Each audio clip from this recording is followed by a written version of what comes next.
Hello friends, good afternoon. आज हम पंचायती राज व्यवस्था का प्रश्न सॉल्व करने जा रहे हैं, तो अधिक से अधिक लोग जुड़ जाइए। उम्मीद करता हूँ आप सभी पंचायती राज व्यवस्था पढ़ लिए हैं, क्योंकि वीडियो में अपलोड है वीडियो। और उम्मीद आपसे ये भी रखता हूँ कि आपके पास नोट्स होगा, बनाए होंगे वीडियो के साथ साथ देखते देखते। मान लीजिए कोई छात्र अगर नोट्स नहीं बना पाए हैं तो मेरे को एसएमएस कर दीजिएगा, आपको नोट्स मिल जाएगा। चलिए आज पंचायती राज व्यवस्था का मैराथन क्लास अर्थात मैराथन प्रश्न सॉल्व करेंगे, तो अधिक से अधिक लोग जुड़ जाइए। इसका हम दो भाग में प्रश्न सॉल्व करेंगे। एक भाग रहेगा आपका पंचायती राज व्यवस्था का, जितना हो पाए आज। दूसरा पार्ट में नगरीय निकाय व्यवस्था के बारे में देखेंगे। पहले देख लेते हैं कितना मिनट हो रहा है, उसके हिसाब से इसको डिवाइड करेंगे। शुरुआत करें जी। चलिए आज का पहला प्रश्न से शुरुआत करते हैं। और मेंस वाले आप लोग आए हैं ना जी, आप लोग का आज रात को मॉडल आंसर प्राप्त हो जाएगा और आपके प्राप्तांक भी पता चल जाएंगे। कुछ लोगों को फीडबैक नहीं मिल पाया होगा, मिल जाएगा, कोई दिक्कत नहीं है। और कोशिश हमारी यही रहेगी कि आपको शाम तक आपके प्राप्तांक, नोट्स और टॉप 10 छात्रों के नाम और आपके फीडबैक सभी प्राप्त हो जाए। आज का पहला प्रश्न है संविधान के किस अनुच्छेद में भारत में राज्य को ग्राम पंचायतों की स्थापना का निर्देश दिया गया है। प्रश्न पहला है, संविधान के किस अनुच्छेद में भारत में राज्यों को ग्राम पंचायतों की स्थापना का निर्देश दिया गया है। ए ऑप्शन है अनुच्छेद 53, बी ऑप्शन है अनुच्छेद 19, सी ऑप्शन है अनुच्छेद 51 और डी ऑप्शन है अनुच्छेद 40। चलिए बताइए आप सभी, आपके पास प्रत्येक प्रश्न के लिए 10 सेकंड का समय रहेगा। पहला प्रश्न है, संविधान के किस अनुच्छेद में भारत में राज्यों को ग्राम पंचायतों की स्थापना का निर्देश दिया गया है? तो ऑप्शन डी अनुच्छेद 40। इसको हम राज्य के नीति निर्देशक तत्व डीपीएसपी संविधान में पढ़ेंगे जी। इसको कमेंट बॉक्स में बताया था जब मैं क्लास ले रहा था, तो वहाँ इसका उल्लेखित किया था। आप सभी को शायद याद होगा जब आप वीडियो देखेंगे तो। अगला प्रश्न भी वही है, संविधान के किस अनुच्छेद में राज्य को ग्राम पंचायतों की स्थापना का निर्देश दिया गया है? तो इसका भी आंसर ऑप्शन डी अनुच्छेद 40 ही रहेगा। अगला प्रश्न है, पंचायती राज अधिनियम के अनुसार देश में किस राज्य में सर्वप्रथम चुनाव कराए गए? तीसरा प्रश्न है, पंचायती राज अधिनियम के अनुसार देश में किस राज्य में सर्वप्रथम चुनाव कराने की बात की जा रही है, न कि लागू। शब्द को पहचानिए, चुनाव और लागू में अंतर है। तो सबसे पहले कहाँ चुनाव कराया गया जी? ए ऑप्शन है केरल, बी है राजस्थान, सी है मध्य प्रदेश छत्तीसगढ़, डी है बिहार, ई है इनमें से कोई नहीं। चलिए बताइए आप सभी, पंचायती राज अधिनियम के अनुसार देश में किस राज्य में सर्वप्रथम चुनाव कराए गए? ए ऑप्शन है केरल, बी ऑप्शन है राजस्थान, सी है मध्य प्रदेश छत्तीसगढ़, डी है बिहार और ई है इनमें से कोई नहीं। तो इसका आंसर हो जाएगा ऑप्शन सी मध्य प्रदेश छत्तीसगढ़। चौथा प्रश्न है,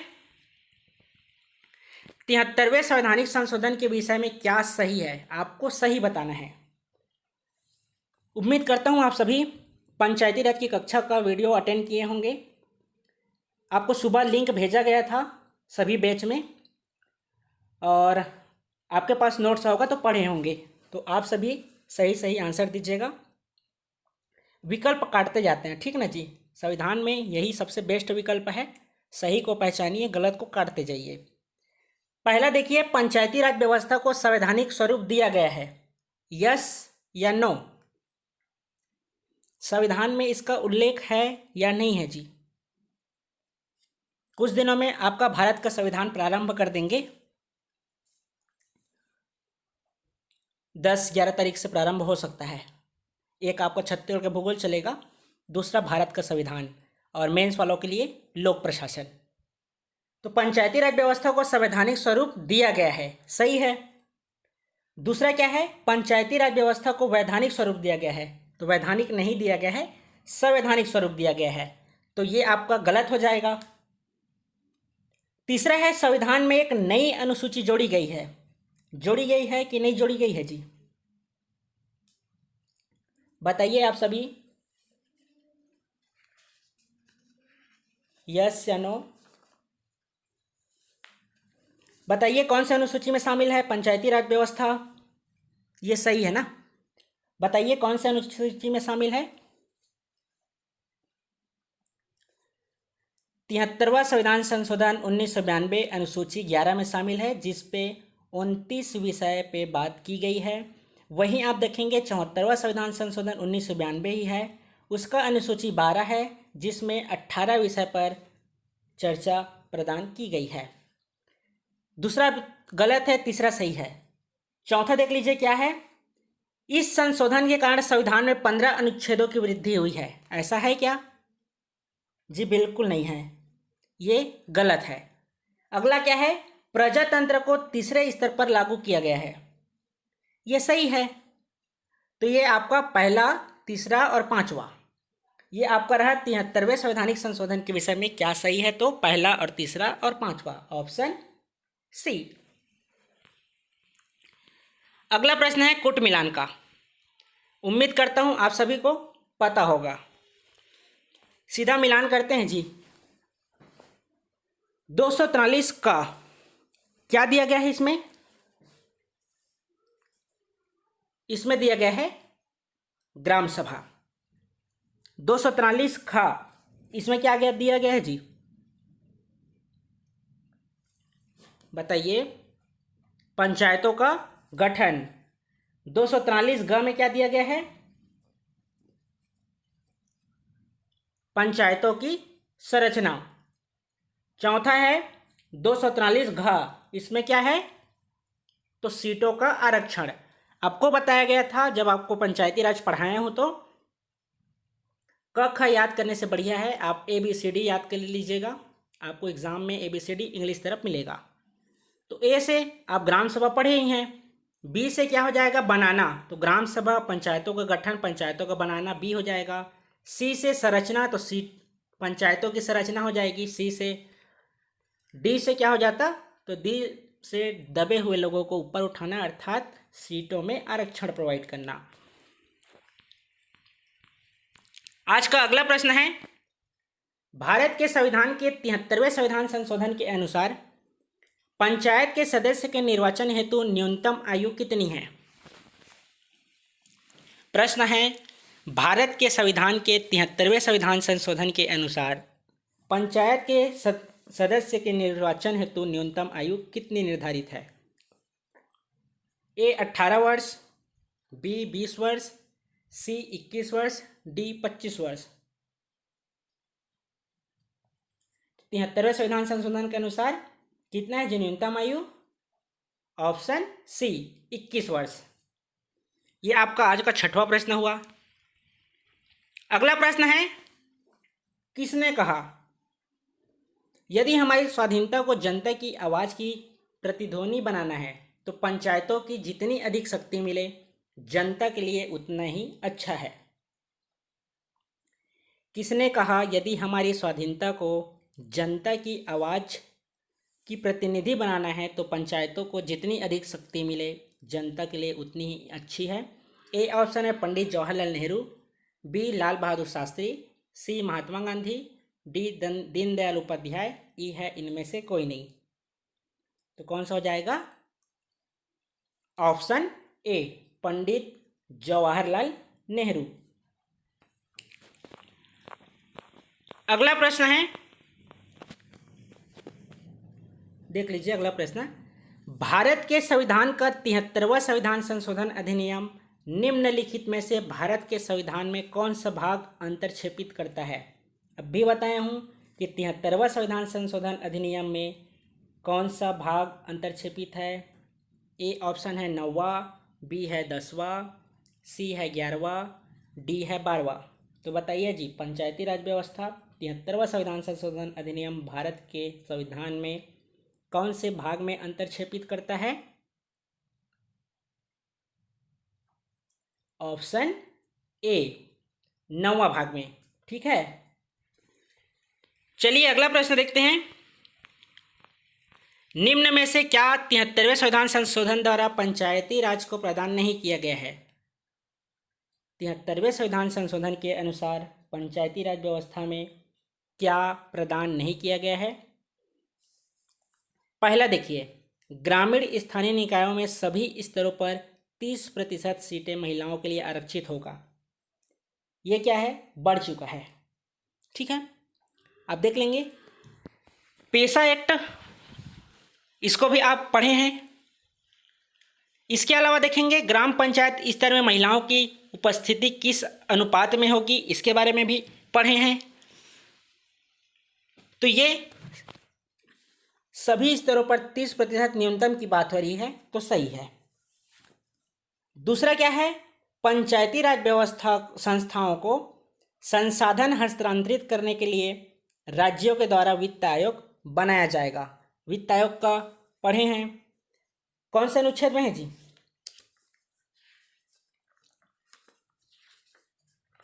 पढ़े हैं, बताइए सभी, कौन से अनुच्छेद में है वित्त आयोग? आई से इनकम। ठीक है, आई वाले पार्ट में है 243 आई का। सी है, यदि पंचायती राज के निकाय राज्य सरकार द्वारा भंग किया जाए तो 6 महीनों में चुनाव कराना होगा। सही है कि गलत है? तो बिल्कुल सही है। चाहे ग्राम पंचायत से लेकर आप लोकसभा राज्यसभा तक की किसी भी सीट की बात करें, तो 6 माह के अंदर अगर वह पद खाली हो जाता है तो उस पर चुनाव करवाना अनिवार्य हो जाता है। इसको हम भारतीय संविधान में और ज़्यादा अच्छे से पढ़ने का प्रयास करेंगे और आपको पंचायती राज व्यवस्था में भी समझाने का प्रयास किया गया है। चौथा ऑप्शन क्या है? पंचायत राज, ये पंचायती राज है। पंचायती राज के निर्वाचित प्रतिनिधि अयोग्य घोषित हो जाएंगे यदि उनके 2 से अधिक संतानें होगी। प्रश्न में आपसे पूछा गया है कि 73वें संविधान संशोधन पंचायती राज को प्रदान नहीं किया गया है, तो यहाँ कहीं उल्लेख ही नहीं किया गया है। ठीक है, पंचायती राज निर्वाचन प्रतिनिधि अयोग्य घोषित होंगे यदि उनके 2 से अधिक संतान होंगे, तो ऐसा कहीं उल्लेख नहीं किया गया है, तो ये आपका गलत हो जाएगा। कौन सा? Option D. आप इस तरह से बनाइएगा, आपको प्रत्येक एग्जाम में पंचायती राज व्यवस्था का प्रश्न मिल जाएगा। सीएमओ का तो यही है, पूरा प्रश्न यहीं से रहता है। निम्न में से कौन सा निगमित निकाय है? बताइए, निम्न में से कौन सा निगमित निकाय है? ए ऑप्शन है जिला पंचायत, बी ऑप्शन है जनपद पंचायत, सी ऑप्शन है ग्राम पंचायत और डी ऑप्शन है उपयुक्त सभी। कौन सा हो जाएगा? ऑप्शन डी, उपयुक्त सभी। अगला प्रश्न है, स्थायी स्वशासन की शक्ति किसके द्वारा प्रदत्त होती है? ये क्वेश्चन बनाइए जी। ए ऑप्शन है कानून के द्वारा, बी राज्य शासन द्वारा, सी केंद्रीय शासन द्वारा, डी राष्ट्रपति द्वारा और ई ऑप्शन है इनमें से कोई नहीं। प्रश्न एक बार और पढ़ देता हूं। स्थानीय स्वशासन की शक्ति किसके द्वारा प्रदत्त होती है? कानून के द्वारा, राज्य शासन के द्वारा, केंद्रीय शासन के द्वारा, राष्ट्रपति के द्वारा या ई इनमें से कोई नहीं। कौन सा हो जाएगा जी?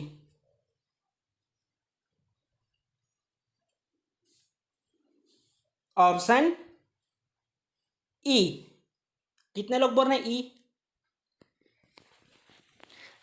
तर्क बताएंगे जी अगर ई वाले हैं तो। डी वाले कितने छात्र हैं? किनको लगता है कानून के द्वारा, ए ऑप्शन, और किनको को लगता है राज्य शासन द्वारा। प्रश्न एक बार और पढ़ देता हूं जी। स्थानीय स्वशासन की शक्ति किसके द्वारा प्रदत्त होती है? राष्ट्रपति, कानून, राज्य शासन, केंद्रीय शासन या ई इनमें से कोई नहीं। तो कौन सा आंसर हो जाएगा? ऑप्शन ई, इनमें से कोई नहीं। चलिए बताइए, जितने लोग ई कमेंट किए हैं कि इनमें से कोई नहीं, तो किसके द्वारा स्थानीय स्वशासन की शक्ति प्रदत्त की गई है? जल्दी बताइए लाइव चैट में, अभी और प्रश्न सॉल्व करेंगे।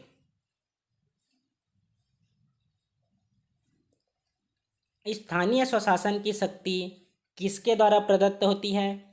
ई, इनमें से कोई नहीं। तो आखिर क्यों? तो यह प्रदत्त होती है संविधान द्वारा। नोट डाउन कर लीजिए, ये क्वेश्चन आपको देख लीजिएगा, किसी न किसी एग्जाम में आगे देखने को मिलेगा, क्योंकि ये प्रश्न पूछा गया है और ई ऑप्शन लिया गया है, तो इसका हो जाएगा आंसर संविधान द्वारा। चलिए अगला प्रश्न है, पंचायती राज अधिनियम 1994 के विषय में सही क्या है? तो सही को सही करते हैं और गलत को काट देंगे, ठीक है जी। तो पंचायती राज अधिनियम 1994 मध्य प्रदेश विधानसभा द्वारा मूलतः पारित किया गया। सही है कि गलत है? बताइए, सही है कि गलत है?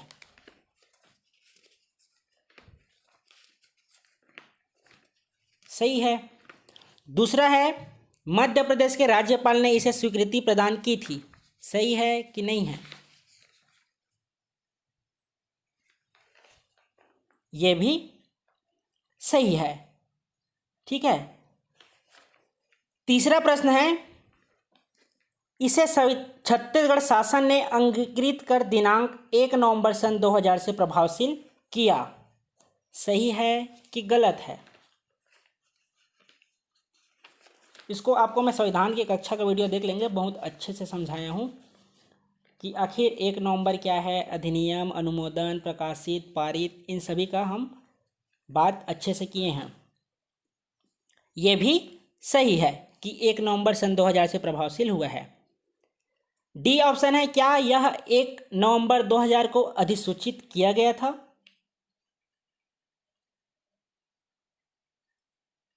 सही है कि गलत है?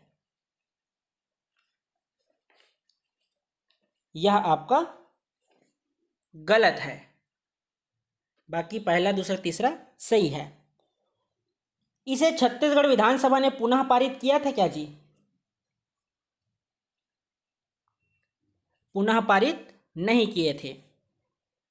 इस पर भारत के राष्ट्रपति ने स्वीकृति प्रदान की है जी। जो छत्तीसगढ़ विधानसभा की बात हो रही है, तो इसमें भी स्वीकृति प्रदान नहीं की है। यह विधियों का अनुकूलन आदेश 2001 कहलाता है। जो पंचायती राज अधिनियम है 1994, यह विधियों का अनुकूलन आदेश 2001 कहलाती है। ये आपका सही है। क्या है अनुकूलन आदेश, क्या है अधिसूचना, क्या है पारित, क्या है अनुमोदन, इसके बारे में आप वीडियो में देख लीजिएगा। पंचायती राज व्यवस्था आज सुबह आपको लिंक भेजा गया था। तो कौन कौन सा सही हुआ? पहला, ए, बी, सी और जी। देख लीजिए किसमें किसमें है। तो सी ऑप्शन, ए, बी, सी और जी, ये आपका पंचायती राज अधिनियम 1994 को इस समय सही क्या है, वह वाला प्रश्न था। अगला प्रश्न है, इस राज्य के पंचायती राज अधिनियम 1993 में राज्य गठन के पश्चात अभी तक कितने संशोधन हुए हैं? ये आपका व्यापम में पूछा गया प्रश्न है। तो बताइए, इस राज्य के पंचायती राज अधिनियम 1993 में राज्य गठन के पश्चात अभी तक अर्थात आज तक वर्तमान में कितने बार संशोधन हुए हैं? पहला ऑप्शन है 1, दूसरा ऑप्शन है 2, तीसरा ऑप्शन है 3, चौथा ऑप्शन है उपरोक्तों में से कोई नहीं। कितनों को लगता है कि केवल एक बार संशोधन हुआ है?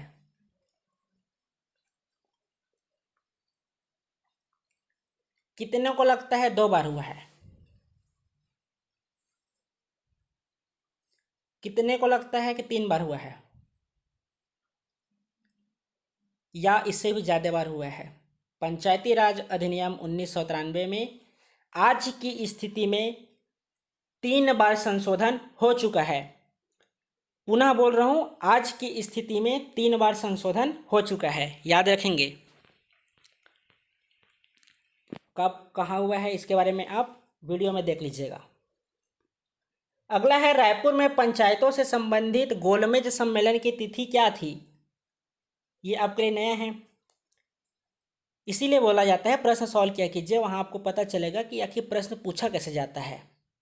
तो देख लीजिए, रायपुर में पंचायती से संबंधित गोलमेज सम्मेलन की तिथि क्या थी? ए ऑप्शन मई 2008, बी ऑप्शन अप्रैल 2008, सी ऑप्शन मार्च 2010, डी ऑप्शन सितंबर 2006, ई ऑप्शन जून 2004। तो पंचायती से संबंधित गोलमेज सम्मेलन कब आयोजित हुई थी?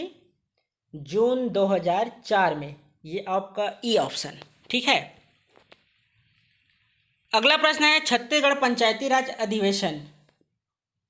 छत्तीसगढ़ पंचायती राज अधिवेशन या छत्तीसगढ़ पंचायत राज एक्ट किस वर्ष से प्रभावित हुआ? ए ऑप्शन है 1998, बी ऑप्शन है 1995, सी है 1993, डी है 1999, ई है 2008। बताइए।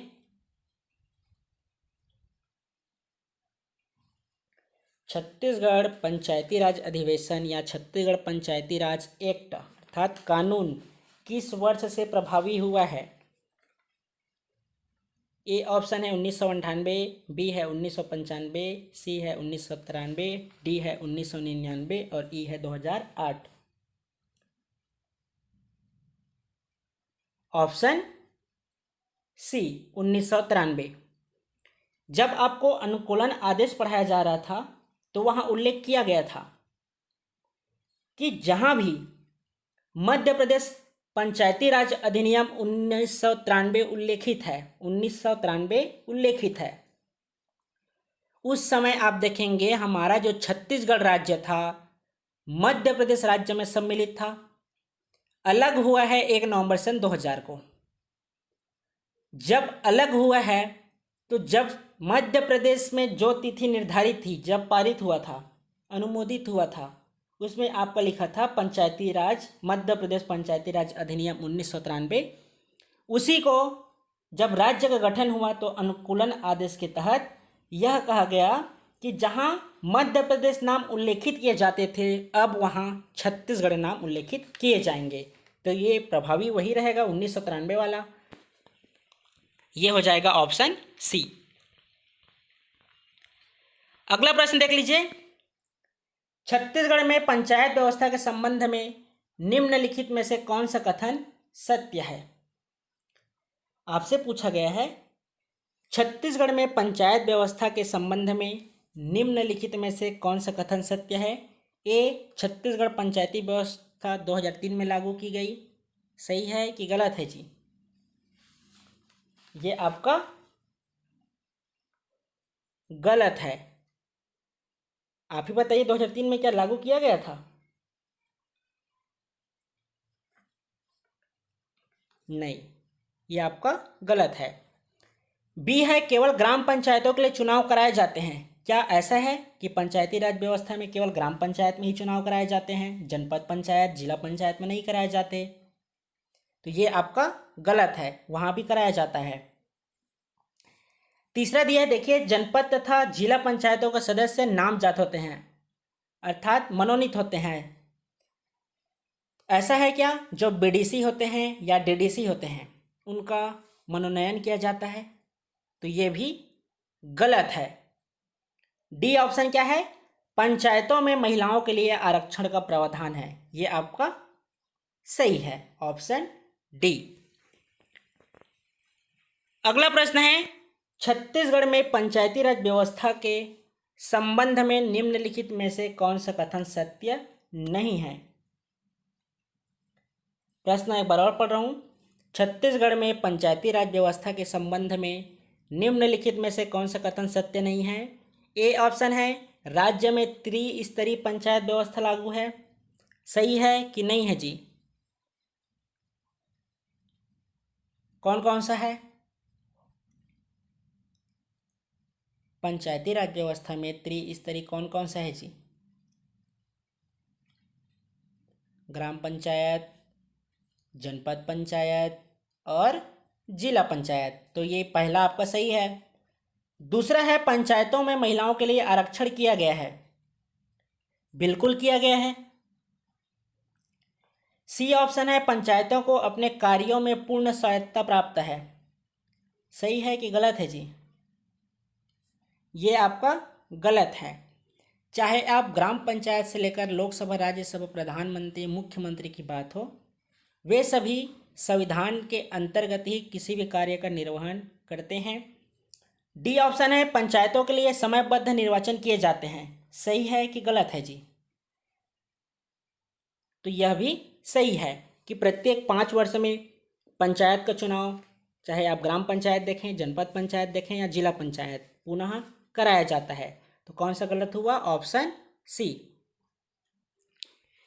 अगला प्रश्न है, छत्तीसगढ़ पंचायती राज अधिनियम में कितनी धाराएं हैं, अध्याय हैं और अनुसूची हैं? इसको आपको वीडियो में 2 बार बताया हूँ, 2 जगह, जब आपको पंचायती राज व्यवस्था पढ़ा रहा था तब भी, और नगरीय निकाय व्यवस्था प्रारंभ किया था तब भी। तो देखिए 162 धाराएं हैं क्या?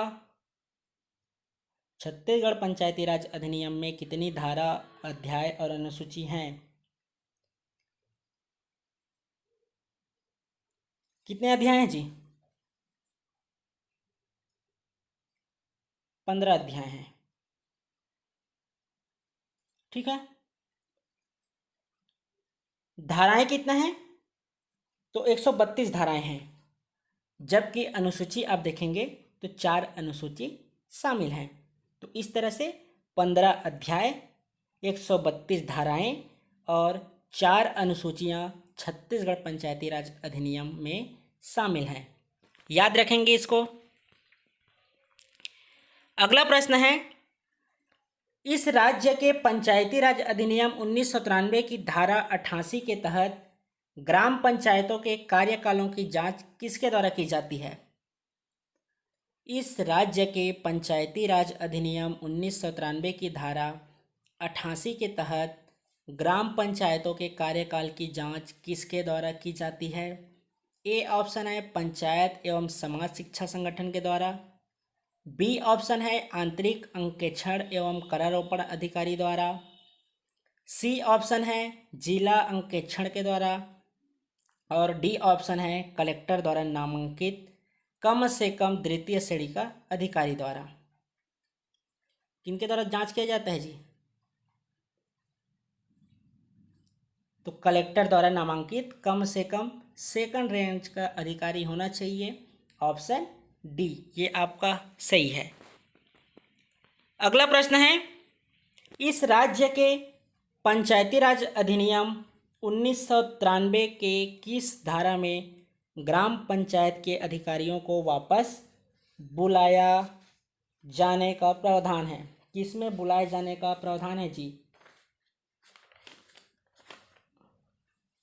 ए ऑप्शन है धारा 35, बी ऑप्शन है धारा 21, सी ऑप्शन है धारा 21 का, डी ऑप्शन है किसी धारा में नहीं। प्रश्न है, इस राज्य के पंचायती राज अधिनियम 1993 की किस धारा में ग्राम पंचायत के पदाधिकारियों को वापस बुलाए जाने का प्रावधान है?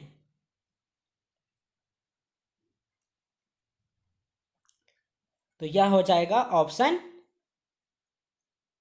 ए। सही है? गलत। ऑप्शन बी धारा 21 सही है?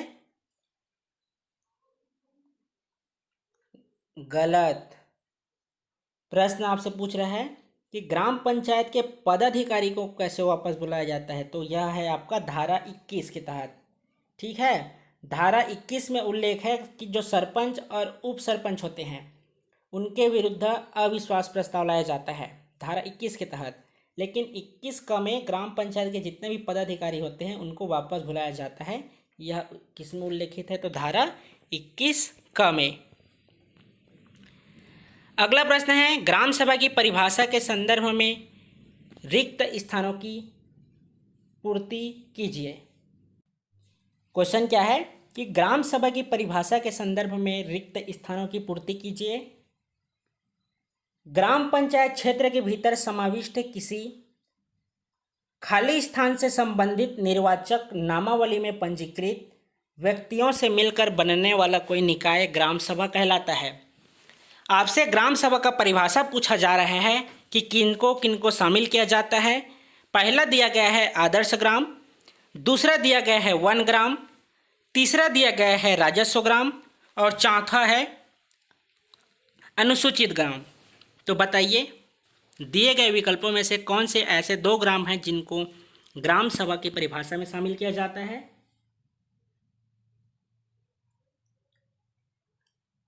तो शामिल किया जाता है वन ग्राम और राजस्व ग्राम। दूसरा और तीसरा तो कौन सा हो जाएगा? Option B. ग्राम सभा के सदस्य कौन होते हैं जी? बताइए ग्राम सभा के सदस्य कौन होते हैं? सभी पढ़े हैं? किसी भी ग्राम पंचायत के अंतर्गत जो गांव आता है उसमें जितने भी मतदाता वर्ग होते हैं, जिनका भी मतदाता सूची में नाम होता है, उन सभी से मिलकर ग्राम सभा का गठन होता है। तो इस तरह से ग्राम पंचायत के अंतर्गत वन ग्राम और राजस्व ग्राम दोनों के निर्वाचक क्षेत्र के जो पंजीकृत व्यक्ति होते हैं, जिनका मतदाता सूची में नाम होता है, उनसे मिलकर ग्राम सभा बनता है। अगला प्रश्न है, किसी ग्राम सभा की गणपूर्ति के विषय में सही क्या है? गणपूर्ति वह निश्चित जनसंख्या। पढ़ें, ग्राम सभा की कुल जनसंख्या का 1/10 भाग सही बताना है ना।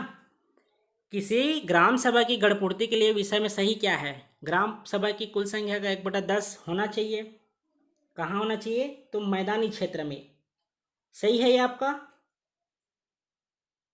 सही है ना जी? ये आपका सही है। दूसरा क्या है? ग्राम सभा की कुल संख्या का 1/3। जब आपका 1/10 सही है तो 1/3 और 1/2 गलत है। अगला है आपका ग्राम सभा की सभा में उपस्थित संख्या में 1/10 महिला होना चाहिए। ऐसा है क्या? ऐसा नहीं है। ग्राम सभा में उपस्थित संख्या में से 1/3 सदस्य महिला होना चाहिए। ये आपका सही है। पहला सही है, पांचवा सही है। ग्राम सभा में उपस्थित संख्या में 1/2 महिला, ये गलत है क्योंकि 1/3 होगा। सातवां है सरपंच, उप सरपंच और पंच गण पूर्ति के लिए जवाबदेही होते हैं। ये आपके दिए गए प्रश्न के अनुसार गलत है, क्योंकि याद रखेंगे जब आपको मैं पढ़ा रहा था तो वहाँ उल्लेखित किया था कि उप सरपंच का दायित्व नहीं होता है। पुनः बोल रहा हूँ, उप सरपंच का दायित्व नहीं होता है। लेकिन जब प्रश्न में पूछा गया था तो पहला, पांचवा और सातवां आंसर लिया गया है, ऑप्शन डी। आप याद रखेंगे अभी वर्तमान की स्थिति में कि उप सरपंच गण पूर्ति के लिए जवाबदेही नहीं होते हैं।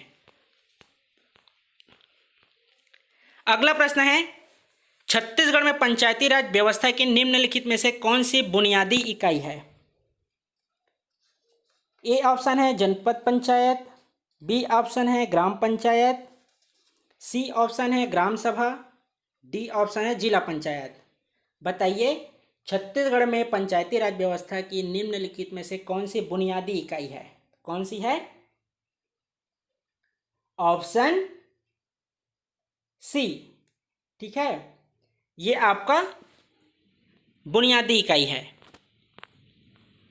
अगला है ग्राम सभा के संदर्भ में सही क्या है? चलिए देखते जाते हैं सही और गलत को। ग्राम सभा के संदर्भ में सही क्या है? ग्राम सभा की बैठकों की अध्यक्षता सरपंच करता है। सही है कि गलत है? ये आपका सही है। मान लीजिए सरपंच अनुपस्थित है, सरपंच और उप सरपंच की अनुपस्थिति में ग्राम पंचायत का वरिष्ठ पंच इसकी अध्यक्षता करता है। सही है कि गलत है? पहले में देखिए, सरपंच अध्यक्षता करता है, बिल्कुल सही है। दूसरा आपसे पूछा जा रहा है, क्या सरपंच और उप सरपंच की अनुपस्थिति में ग्राम पंचायत का वरिष्ठ पंच बैठक की अध्यक्षता करेगा? ये आपका गलत है। होता क्या है, वहां बहुमत से चुना जाता है। कौन होते हैं उनके सदस्य? तो जो ग्राम सभा सदस्य होते हैं, ग्राम सभा के जैसे मतदाता सूची में जिनका नाम होता है, मान लीजिए सरपंच भी नहीं आए हैं, उप सरपंच भी नहीं आए हैं, तो उन सदस्यों में से किसी एक को चुना जाता है, ना कि पंच, कोई भी वरिष्ठ पंच। तो ये आपका गलत हो जाएगा। चौथा क्या है, सरपंच और उप सरपंच की अनुपस्थिति में ग्राम सभा का वरिष्ठ सदस्य बैठक की अध्यक्षता करेगा। गलत है ये भी, कि उसमें तो सदस्यों का मतदान बहुमत से किया जाता है, वहाँ चुना जाता है बहुमत से।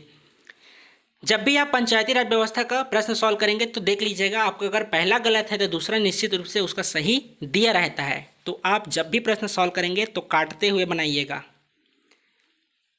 पांचवा क्या है, सरपंच और उप सरपंच की अनुपस्थिति में बैठक में उपस्थित सदस्यों के बहुमत से चुना गया ग्राम सभा का सदस्य बैठक की अध्यक्षता करेगा। अभी जो बताया ये आपका सही है। ठीक है, अगला क्या है, सरपंच और उप सरपंच की अनुपस्थिति में महिला पंच बैठक की अध्यक्षता करेगी। तो ये भी आपका गलत है।